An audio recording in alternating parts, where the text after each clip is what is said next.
ñëwaat. mu ngoog mbokk yi xam nañ ne week-end bi ñu génn imaam yi xutba nañ waaye itam prêtre yeeg macha allah ñi nga xamante ne ñoo nekk ci jàngu bi ñoom it amal nañu ay waxtaan yu am solo. Jobaas demoon nga Popenguine. waaw demoon nañ Popenguine maam ginnaaw bu ñu tabaskee fii ci Dakar ànd ak président de la République bon le lendemain dem nañ Popenguine. Monseigneur def na moom it discours bu am solo. tubaarikàlla. dégg nañ ko mu tari sax yenn ci ay saaru alxuraan. ñu dem seetaani élément bi ñëwaat. ñu dem ñëwaat. aywa.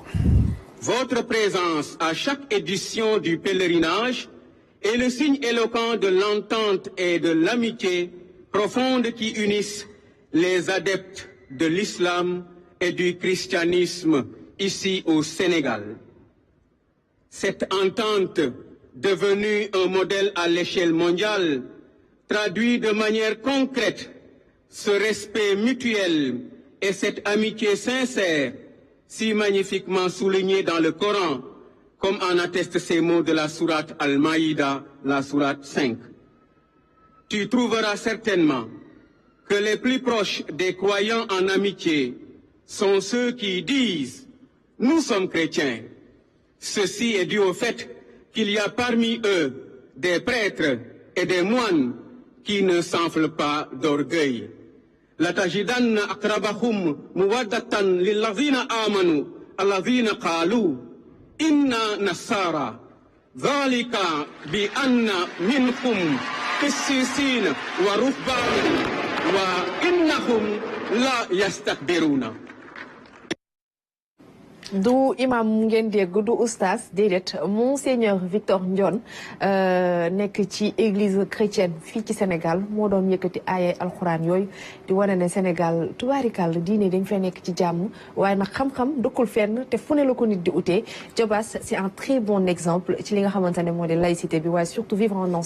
ensemble bi nga xamante ne les deux communautés ñu ngi koy def depuis ay at yu yàggul lool. waaw muy Monseigneur Victor Ndione muy évêque bu Nouakchott nga xam ni démb Mauritanie ñoom ñoo nekkoon invité d'honneur yi ci Popenguine bi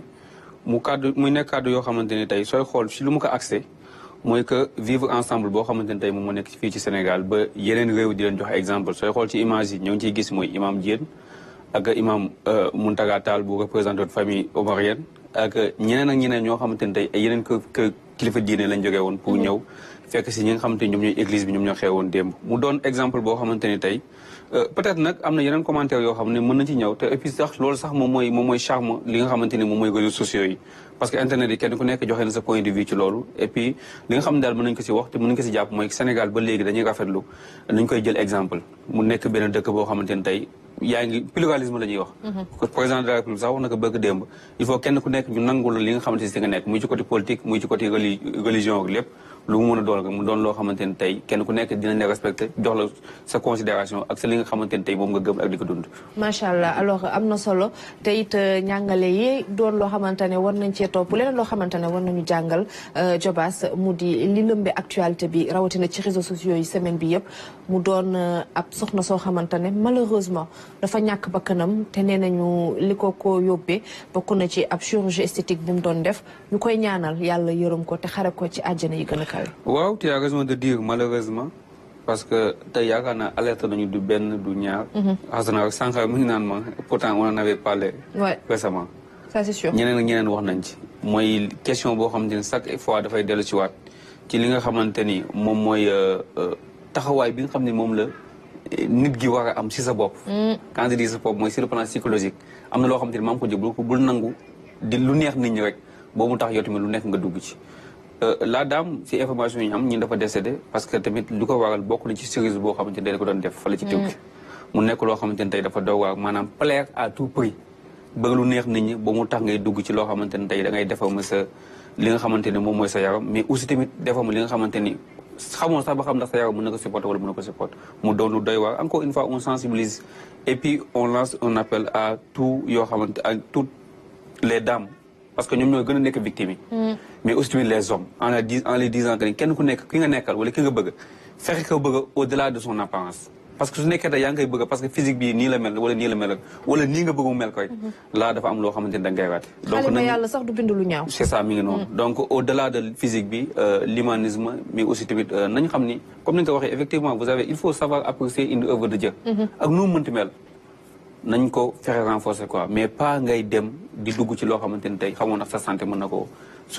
mën na ko supporter wala mën na ko supporter. on est des chefs-d'œuvre parce que on est des œuvres divines loolu moom sama phrase fétiche la alors nañu gën di rek am confiance ci suñu bopp ñu rafet tamit jot ci ki nga xamante ne dem na wax ci lu rafet wax ci lu positif bu dul dara on respecte la famille qui est endeuillée. ñu bàyyi leen xel bu baax a baax te xam ne àdduna moom lépp risque la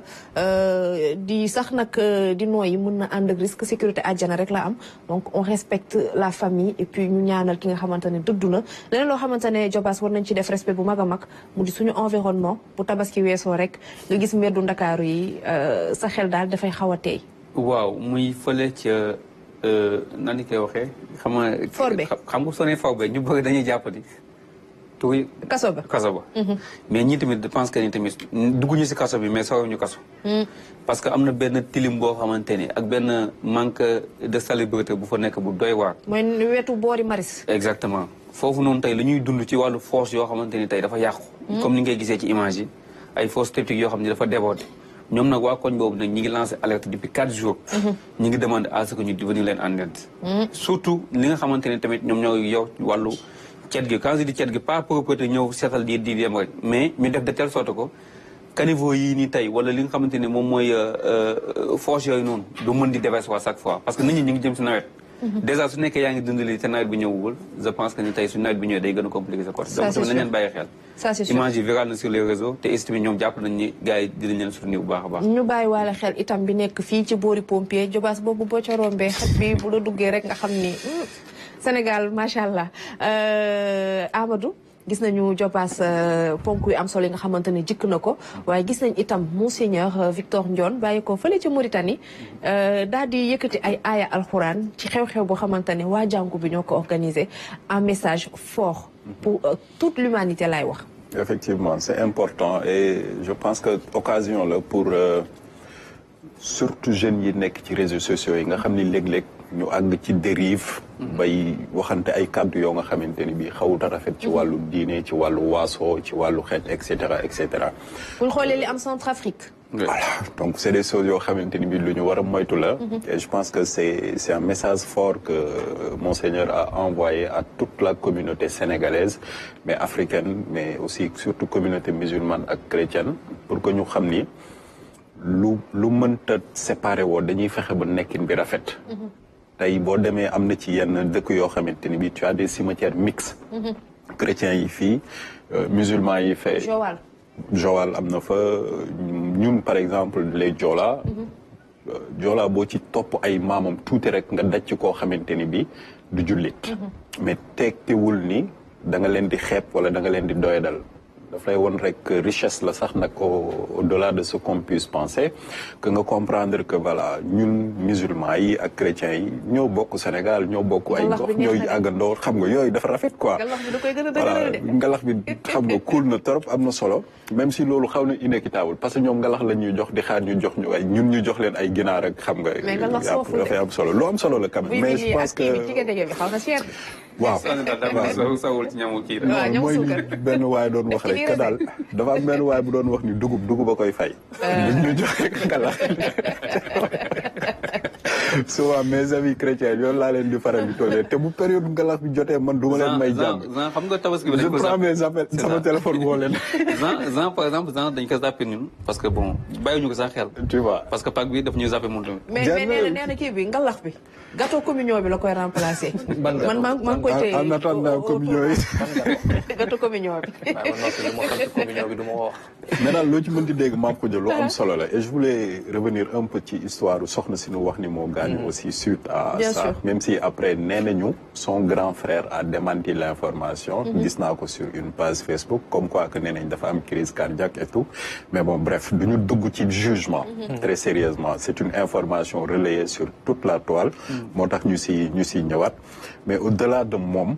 je pense que gars yi bu ñu demee YouTube def des recherches sur les dangers de cette opération là BBL non nañ bu ko kenn tayal ñii di seetaan nañ dem sur YouTube rek def ay recherche. moo ëpp taux de mortalité ci chirurgie am yëpp. et ça date de plus de 10 ans. en fait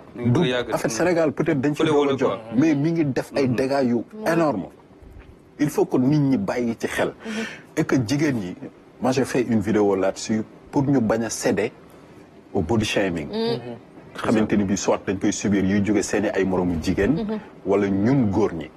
et ñun aussi seen famille effectivement seen famille aussi parfois dañ ciy jouer parce que bëri na loo nga xamante ni bi léeg-léeg dina commencer di développer yenn complexe yi soit yaayam papam wala ay magam ñoo ko koy njëkk a tàmbale bu génnee ak moom ci koñ bi waa koñ bi dolleeku ko si par malheur la personne arrive sur les réseaux sociaux là c'est autre chose moi je le dis très souvent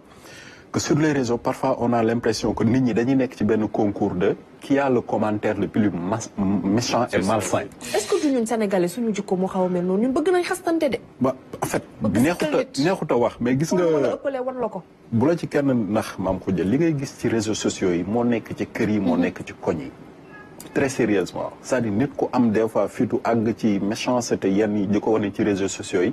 peut-être que lu nekk ci moom la et que parfois du am occasion wax ko ci fi mu dëkk et que après la personne se défoule sur les réseaux sociaux